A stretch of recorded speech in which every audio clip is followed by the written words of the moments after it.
On September 2, 2014, the witness had an interesting chat with a retired employee of the U.S. Air Force. Listen to his story. I'll call him Harry Palmer. He contacted me to share a deeply odd story, and specifically after reading my 2011 book, The Real Men in Black. Palmer's exposure to the UFO phenomenon occurred below Wright-Patterson Air Force Base, Dayton, Ohio.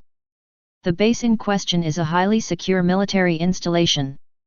It has a reputation for, allegedly, being the home of a number of well-preserved and some not so well-preserved corpses of dead aliens, presumably recovered from more than a few UFO crashes. Many UFO skeptics ignore or write off such claims. Harry Palmer told me he knew better. It was a winter's night in 1988 when Palmer, 27 at the time, was ordered to report to one particular building on the base that he had never previously been in, one which was connected to a certain weapons storage area. On doing so, he was met by three very pale-skinned men dressed in dark suits.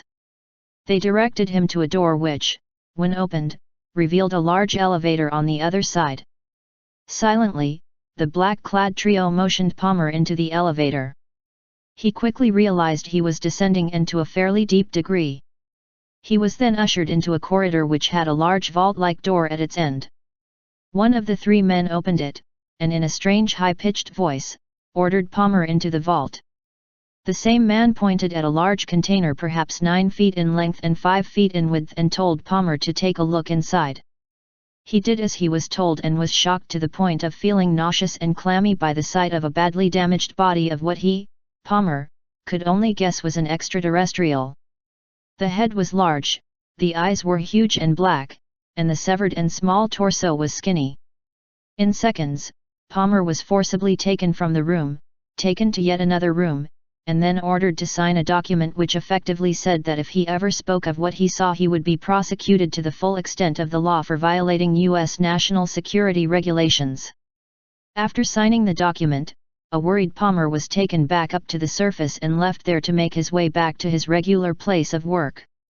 Clearly, this affair makes absolutely no sense at all unless someone was playing weird mind games with Palmer, which I think was probably the case, as I will soon reveal.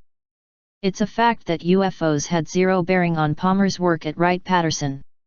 So, why expose him to something so astonishing that, in all probability, he would one day share the story with people like his family and, in 2014, me? My view on all this is that Palmer was shown the body, or, far more likely, an expertly created model, to determine his loyalty. It may have been intended all along for him to see it. If Palmer kept quiet about what he saw, he was a good military man and someone considered trustworthy. If he told his family of what he had seen, he was, maybe, a potential security risk and needed to be watched carefully. And if he ran to a Soviet handler, it was jail time. But, the important thing to remember is that no real secret would ever have been compromised, it was all a ruse and a test of loyalty. On this thought-provoking matter/theory, Palmer told me he was assigned to a particularly sensitive non-UFO project, a description of which he did not expand on, just 5 days before seeing the body in the container. With that latter, notable issue in my mind, I strongly suspect that the body seen by Palmer was not real. The whole thing was a staged event.